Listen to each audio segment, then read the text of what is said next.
राज्याचे सरकारी माहितीसाठी लोकसभेच्या निवडणुकीला किंवा सगळ्यांच्या वतीनं उभे राहिलेले उमेदवार ज्यांची माहितीसाठी सन्माननीय व्यासपीठ आणि हजारोच्या संख्येनं भर उन्हामध्ये या ठिकाणी बसलेले आपण सगळे बंधू होते. ही जवळपास शेवटची सभा आहे. उद्याच्याला 5 वाजल्यापासून 5 नाही 6 प्रचार बंद होईल आणि 2 दिवसांनी आपल्याला मताचा निर्णय घ्यायचा आहे. तो घेत असताना ज्यांनी आयुष्यभर ज्या कुटुंबानं आयुष्यभर या भागातल्या लोकांची सेवा केली त्यांची जी अपेक्षा आहे धवलसिंग मोहिते पाटील ज्यांची खून तुतारी वाजवणारा माणूस आहे त्याच्यासोबत वचन दाबायचं आणि मोठ्या मताने त्यांना देशाच्या लोकसभेमध्ये किंवा सगळ्यांचा प्रतिनिधी म्हणून त्या ठिकाणी पाठवायचं. काही लोक म्हणतात मलाही काही लोक असं म्हणजे की लोकसभा एवढी मोठी या तरुण माणसाला कसं पाठवता तिथं कोणत्याही वडीलधारी पाठवायचा. मला मोठी गंमत वाटते की अशा सरकार लोक कसा करतात.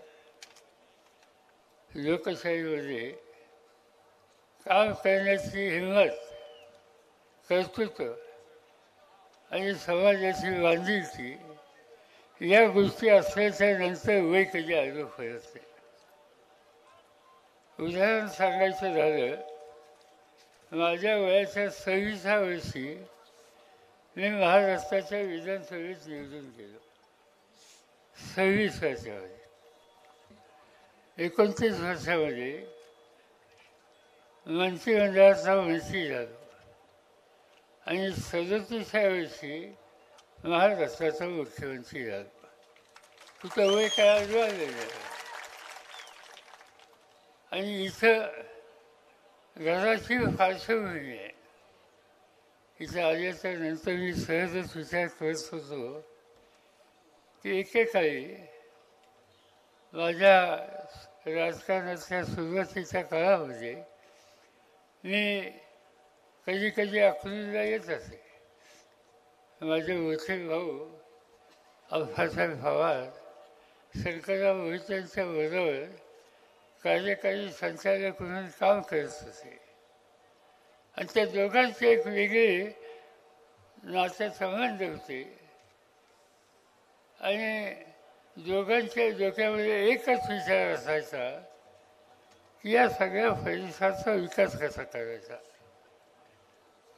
आणि शंकररावजींनी आयुष्यभर हे काम केलं. अनेक प्रश्न होते. त्या काळात दुष्काळ असायचा, पाण्याचा प्रश्न नसायचा, आणखीन काही गोष्टी जोडधंदे व्हावेत अशा प्रकारची त्यांची अपेक्षा असायची. कारखाना उत्तम चालला पाहिजे त्याबद्दल त्यांची भावना असायची. सतत एकच गोष्ट डोक्यामध्ये विकास विकास विकास, भागाचा विकास आणि लोकांच्या संसारामध्ये कसा बदल करता येईल हेच काम त्यांनी उभं आयुष्यभर केलं. मला आठवत आहे की हे उजनीचं धरण आहे. त्या धरणाच्यासाठी अनेकांनी प्रयत्न केले होते त्या काळात आणि त्याच्यामध्ये शंकरराव मोहितेंचा वाटा मोठा होता. आणि त्याच्या मागचं कारण हे होतं की या भागाच्या शेतीला पाणी मिळावं नाही. माळशिरसचा थोडा भाग सोडला, अकलूजचा भाग सोडला माली नगराचा भाग सोडला तर या सगळ्या भागात तुम्ही मंगळवेढ्यात जा, पंढरपूर तालुक्यात जा, सगळीकडे एकच पीक असायचं आणि ते म्हणजे ज्वारी. मंगळवेढ्याची ज्वारी ही प्रसिद्ध असायची. आणि ज्यावेळी हे धरण या ठिकाणी बांधलं त्या धरणाच्या उद्घाटनाला त्यावेळेचे देशाचे ज्येष्ठ नेते यशवंतराव चव्हाण हे आले होते. त्या कार्यक्रमाला मी हजर होतो कार्यकर्ता म्हणून. आणि चव्हाण साहेबांनी भाषण केलं. ते भाषण माझ्या लक्षात कायमचं आहे. भाषण काय केलं की धरण बांधलं इथं, त्याच्या आधी ते पाणी चंद्रभागेतनं जायचं पंढरपूरपर्यंत, महाराष्ट्राच्या कानाकोपऱ्यातनं वारकरी तिथे यायचा, स्नान करायचा आणि पांडुरंगाचं दर्शन करायचं. चव्हाण साहेबांनी भाषण केलं की पांडुरंगा ही तुझी नदी आम्ही या ठिकाणी आजवली, तू आजवली म्हणून आमच्या राग धरणार नाही याची आम्हाला खात्री आहे. कारण आम्हाला इथं तुझं पाणी आजवायचं आहे, तुझी चंद्रभागा आजवायची आहे. उजनीच्या धरणात आम्ही ती आजवणार, कालवे काढणार आणि या भागाची जेवढी शेती आहे त्यांच्या शिवाराला पाणी देणार. तुला असं वाटेल की हे धरण आम्ही बांधलं, तुझी नदी आम्ही आजवली, त्यावेळेस तुझं दर्शन आम्हाला कसं व्हायचं, तुम्ही काही चिंता करू नका, आम्हाला तुझं दर्शन होईल. आणि हे पांडुरंगा या भागामध्ये जी ज्वारीची पिकं घेतली जातील त्याचं कणीस हे भारदार असेल आणि त्या कणसाच्या ज्वारीच्या दाण्यामध्ये माझ्या भाऊबंधांना शेतकऱ्यांना तुझं दर्शन त्या ठिकाणी येईल. हे उदाहरण त्यांच्या ठिकाणी दिलं होतं. आज मला चिंता दुसऱ्या गोष्टीची वाटते. मी अनेकदा प्रवास करतो, कधी सोलापूरला जातो, कधी हेलिकॉप्टरवरनं जात असतो आणि खाली उजनी लागली की मला जुन्या गोष्टी आठवतात आणि उजनीकडे माझी नजर गेली तर माझी झोप खराब होती. काय ते पाणी, काय ते त्याच्यामध्ये काय वर्ण, काय म्हणतात त्याला वर्ण, ते वाहून येतं सगळं. त्या एक दोनदा त्या उजनीचं प्रत्यक्ष पाणी कसं आहे हे बघायला मी माझ्या ड्रायव्हरला सांगितलं गाडी घाल त्या बाजूला. आणि बघितलं हातामध्ये थोडं पाणी घेतलं, त्याचा वास काय येत होता, पिणं शक्यच नाही, अतिशय गलिच्छ पाणी. आणि असं तिथं या ठिकाणी होत असताना एक राज्यकर्ते एका काळचे असे होते की त्या पाण्याने त्यांचं घरदार शेती समृद्ध केली. आणि आज वेगवेगळ्या रोगांना निमंत्रण, डासाला निमंत्रण, पर्यावरणावर निमंत्रण, या सगळ्या गोष्टी आत्ताच्या काळामध्ये होतात. त्यांचं महत्त्वाचं कारण लोकांच्या हिताच्यासाठी सत्ता वापरायची असते आणि त्या सत्तेनं परिसर बदलायचा असतो. याची आठवण आजच्या सरकारला, आजच्या राज्यकर्त्यांना यत्किंचितही लागलेली आहे. सरकारला मोहित्यांनी संस्था काढल्या, कारखानदारी फुलं नेली, काय ती शिवगंगा दुधाचं व्हायचं नाव काय, शिवामध्ये सगळं रस्त्याने जाताना फार मुंबईपर्यंत इथलं दूध जातं हे दिसतंय.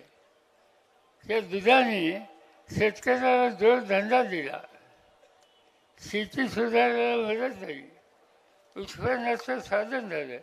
अशा अनेक गोष्टी त्या काळात या नेतृत्वाने तयार केल्या आणि भागाचा चेहरा हा त्या ठिकाणी बदललेला आहे. आज या सगळ्या विधायक गोष्टीकडं राज्यकर्त्यांचं यत्किंचित लक्ष नाही. प्रधानमंत्री झाले, माहिती म्हणून एक बरं आहे की आपण काही लोक निवडणुका लढवतोय, त्यामुळे देशाच्या प्रधानमंत्र्यांना माळशिरस तालुका असो, सोलापूर जिल्हा असो, पुणे जिल्हा असो, हे सगळे जिल्हे समुदाय लागले. आम्ही ऐकायचो पूर्वी की कधीतरी वर्षातनं 10 वर्षातनं नेहरूंची एखादी सभा ही सोलापूरला असायची. आता प्रधानमंत्री आठवड्याला येत आहेत. हा प्रधानमंत्री आम्ही समजत होतो हा देशाचा प्रधानमंत्री असतो. पण आम्ही बघतो हल्ली जरी निवडणुकीला फॉर्म भरायचा निकाल घेतल्याच्या नंतर हे देशाचे प्रधानमंत्री आमच्याकडे आठवडा मंत्री आहे. दर आठवड्याला आता येणारच म्हणून कळलं. एका अधिकाऱ्यांनी सांगितलं आम्ही गडबडीत आहोत का, तर प्रधानमंत्र्यांची आणखी एक तक्रारीच आहे. या बाबा, आमची त्यांना विनंती एकच आहे की तुम्ही हेलिकॉप्टरने येऊ नका, तुम्ही विमानाने येऊ नका, तुम्ही तुमची गाडी घेऊन या. आमचे रस्ते तरी नीट होते, ते रस्ते सुधारला त्याचा उपयोग त्या ठिकाणी होईल. आज हे मुख्यमंत्री प्रधानमंत्री करतात काय, काय त्यांनी केलं? कुठल्या देशाचा प्रधानमंत्री हा संबंध देशाचा असतो, देशाच्या हिताचा विचार करत असतो. आम्ही लोकांनी, मी केंद्र सरकारमध्ये 10 वर्ष काम केलं. त्याच्या आधी मी केंद्र सरकारमध्ये संरक्षण खात्याचं काम करत होतो. माझ्या आधी यशवंतराव चव्हाण संरक्षण खात्याचे मंत्री होते. आम्ही लोकांनी काय केलं? आम्ही लोकांनी संरक्षण खात्याचे कारखाने काढले, पण एकट्या महाराष्ट्रात काढले नाही, ते संबंध देशाच्या अनेक राज्यात काढले. तिथल्या तरुण मुलांना हाताला काम दिलं आणि विकेंद्रित स्वरूपामध्ये कारखानदारी वाढेल कसली याची खबरदारी आम्ही लोकांनी घेतली. आज मोदी साहेबांच्या राज्यामध्ये कुठलाही नवीन प्रकल्प निघाला की ने गुजरातला अनेक प्रकल्प. एक जगाची मोठी टेलिफोनची कंपनी, त्यांनी तळेगावला जागा घेतली पुण्याच्या जवळ. 80,000 मुलांना काम मिळणार होतं. सरकार बदललं आणि मोदी साहेबांच्या काळाची फॅक्टरी हलवली गुजरातमध्ये. एक औषधाची फॅक्टरी रायगड जिल्ह्यामध्ये होणार होती, त्या ठिकाणी 10,000 लोकांना काम मिळणार होतं. सत्ता बदलली. मोदी साहेबांच्या राजवटीमध्ये ही औषधी कंपनी रायगडवरून हलवली आणि गुजरातमध्ये गेली. कुठल्याही महत्त्वाचं काम प्रकल्प हा इथे निघाला की यांची नजर गेली की लगेच आपल्या लक्षात येतं आता हे हलणार आणि ती कारखानदारी गुजरातमध्ये नेण्याचा प्रयत्न प्रत्येक वेळेला करतात. गुजरात हे आमचा भाऊ आहे. गुजरातचा विकास होऊ नये असं मी म्हणत नाही, पण गुजरातचा विकास होत असताना दुसऱ्या भावाच्या संबंधीचं, त्याचं घरदार उभं करण्याच्या संबंधीचा घेतलेला कार्यक्रम बंद करायचा आणि तो दुसरीकडे हलवायचा, ही भूमिका देशाचं नेतृत्व करणाऱ्यांना सोबत राहील. आणि ते काम आज मोदींच्या काळामध्ये होतं आहे. आणि त्यामुळं आज त्यांच्या संबंधी आज बोलणं अवघड झालेलं आहे. आज मी बघतो मोदी साहेबांचं वैशिष्ट्य आहे असत्य बोलणं. प्रधानमंत्री कधी खोटं बोलत नसतो, साधारणतः असा समज होता. आणि नाहीच्या गोष्टी सांगायच्या. आधीच्या वक्त्यांनी सांगितलं, काही उदाहरणं दिली त्या ठिकाणी. आज प्रधानमंत्री कुठेही गेले की राहुल गांधीवर टीका कर, आणखीन कोणावर टीका कर, राहुल गांधीचा उल्लेख शहा जादे म्हणून कर. अरे मोठी गंमत आहे. काच राहुल गांधींनी तुमचं काय भलं वाढलं? आज एक तरुण माणूस देशाच्या समाजकारणाच्यासाठी कष्ट घेऊ पाहतोय. कन्याकुमारीपर्यंत पासून काश्मीरपर्यंत चालत गेला. जाताना रस्त्याने जे भेटतील त्यांच्याकडून त्यांची स्थिती समजून घेतली. मग तो शेतकरी असो, मग तो कामगार असो, मग तो आदिवासी असो, पण त्याच्या डोक्यात एकच विचार आहे की हा देश प्रगतीचा रस्ता कसा न्यायचा, इथली गरिबी कशी घालवायची, इथली बेकारी कशी घालवायची, आणि हे काम करण्याच्या उद्देशाची भूमिका आज जर हा तरुण करत असेल तर त्याला प्रोत्साहित करायचं सोडून सिंहासारखं टीकाची फळी ही सातत्याने करतात आणि त्याच्या एकट्याच टीका करत नाही. अजून जवाहरलाल नेहरूंच्या सुद्धा टीका करतात. जवाहरलाल नेहरू स्वातंत्र्याच्या जे आयुष्याची 13 वर्ष तुरुंगात घातली इंग्रजांच्या आणि स्वातंत्र्य मिळाल्याच्या नंतर सवन देशाचा चेहरा कसा बदलेल यासाठी खस्ताखाली कष्ट केले. जगात भारताचा नावलौकिक वाढवला. आज ते हयाच नाही, त्यांना जाऊन 65 वर्ष झाली. आज कशासाठी त्यांना शिवीगाळ करायची, आज कशासाठी त्यांना टीकाची फळी करायची. आणि म्हणून आज या प्रधानमंत्र्याला मूळ प्रश्न समजत नाहीत आणि नकोच्या गोष्टी करत असतात, काही बोलतात. माझी सांगितलं की आया बहिणींना सांगितलं की तुमचं मंगळसूत्र काढून घेते. अरे हे काय प्रधान कशाची भाषा आहे? कोण कोणाचं मंगळसूत्राला हात एवढंच नाही तर त्यांनी सांगितलं की तुमच्या घरात सोनं नाणं आहे ते सुद्धा हे काढून घेतील. काय बोलायचं? प्रधानमंत्रीसारखा माणूस असं बोलतो नाही, त्या गोष्टी सांगायच्या आणि आज लोकांच्यामध्ये संभ्रम निर्माण करण्याचा प्रयत्न करायचा. मिळालेली सत्ता ही लोकांच्यासाठी वापरणं ही जबाबदारी आहे. ही सत्ता वापरतात कशी? त्यांच्या विचाराशी कोणी सहमत होत नाही त्याच्या खचलेवर एक 2 संस्था काढल्या. एकीचं नाव ईडी, दुसरीचं नाव CBI आणि तिसरीचं नाव CID.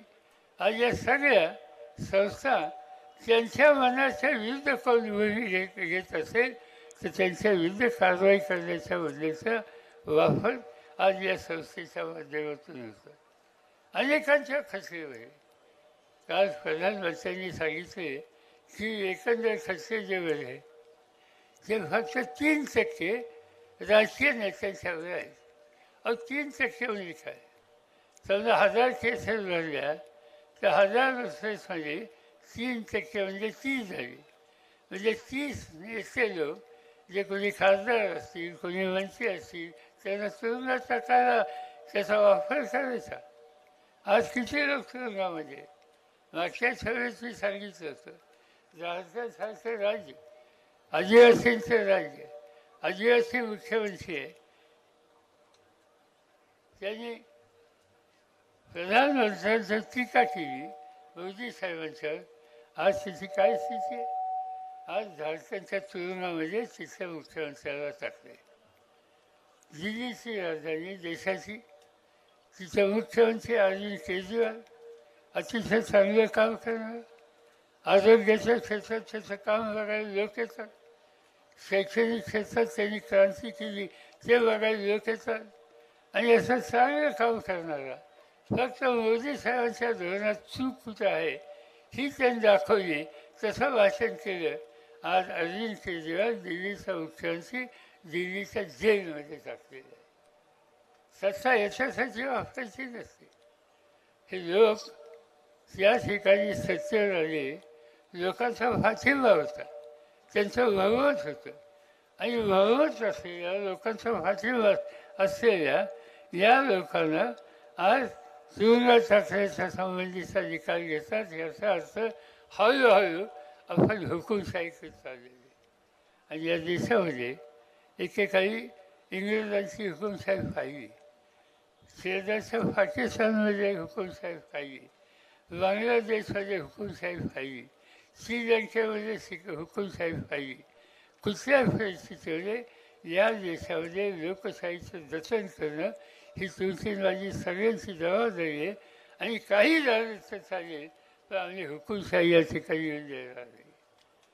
आज हे सरकार, हे मोदी सरकार, त्यांना लोकांच्या अधिकाराच्या संबंधी व्यक्तींची आस्था नाही. आता तुम्ही मला सांगा, आपल्या राज्यामध्ये जिल्हा परिषद महत्त्वाची संस्था आहे. विजयदादा अध्यक्ष होते. सुरुवातीच्या काळात. आज जिल्हा परिषदेच्या निवडणुका झाल्यात का? पंचायत समिती होती, पंचायत समितीची निवडणूक झाली. ग्रामपंचायत महत्वाची, त्याची निवडणूक झाली. या सगळ्या निवडणुका का होते? त्या निवडणुका घ्यायच्या नाहीत, लोकांचा अधिकार थांबवायचा, मुलीवर लोकांच्या हातात सत्ता द्यायची आणि मुलीवरांनी देशाचं राज्य करायचं, ही संकल्पना मोदींची संकल्पना आहे. गॅरंटी गॅरंटी गॅरंटी सांगतात. मोदींची गॅरंटी ही आहे, लोकशाही संस्था उद्ध्वस्त करण्याच्या संबंधी, लोकांचा आधार संपवण्याच्या संबंधीची. आणि म्हणून त्या सगळ्याच्या संबंधात आपण जागो व्हावं. दुसऱ्या बाजूला काही क्षेत्र आहेत, शेतीचं क्षेत्र. काय शेतीचा धरणा असतं? एकदा मला त्यांनी सांगितलं की मला 12 वर्षी गाडी. म्हणजे या काय विशेष काय काढलं? या म्हणजे शेती बघायची. आणि काही लोकांची शेती बघितली, चांगलं बघ, अगदी चांगलं बघे, अभिनंदन केलं. आणि त्याच्यानंतर काही दिवसांनी निवडणुका आल्या आणि निवडणुकीला त्यांचा दौरा होता बारामती वगैरे या भागात. आणि आल्याच्या नंतर इतकं चमत्कारिक भाषणं केली की या राज्याचं शेतीचं वातावरण सरस फवारणी केलं, या राज्याचं ऊसाचं वातावरण सरस फवारणी केलं. 6 महिन्याच्या पूर्वी देशाच्या शेतीला नवा रस्ता दाखवायचं ऐतिहासिक काम सरस फवारणी केलं असं म्हणणारे 6 महिन्यात बदलले. त्यामुळे त्यांचा भरोसा हा ठेवता येणार नाही. मगाशी कोणत्या सांगितलं भाषणामध्ये, आमची धडपड ही आहे की शेतीमालाच्या किमती वाढल्या पाहिजे, शेतकऱ्याचं उत्पन्न वाढलं पाहिजे, त्याला जगाची बाजारपेठ मिळाली पाहिजे, इथला माल परदेशात गेला पाहिजे. ती साखर असो, अन्य कुठल्या गोष्टी असो, जगाची बाजारपेठ त्या ठिकाणी मिळाली पाहिजे. आणि ती ज्यावेळी मिळते त्यावेळी अर्थव्यवस्था सुधारते. आज तुमचा माल हा परदेशात जाऊन विकला जातो.